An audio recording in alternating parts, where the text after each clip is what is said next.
అవ్వచ్చు ఆర్ ఉన్న కొన్ని ఉంటాయి కదా, ఈ ఈ సీన్ ఇలా కూడా చేస్తే improvisation of self, even the director gives a prompting also, ఒక సెల్ఫ్ ఇంప్రూవైజేషన్.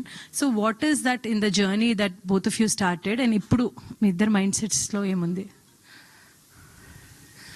అంటే ముందు ఒక సినిమాకి వర్క్ చేశాం కదా, 1 వీక్ తర్వాత కొంచెం అర్థమైపోయింది ఎట్లా వర్క్ చేస్తున్నాము, స్టైల్ అదంతా. బట్ ఆఫ్టర్ దాట్ ఈ సినిమాకి కూడా మేము always before going to set or dialogues రాగానే మేము కూర్చొని ఆయన డైలాగ్ ఆయన నా డైలాగ్ నేను ప్రిపరేషన్ చేసుకుంటాం. Then Aditya will also give feed.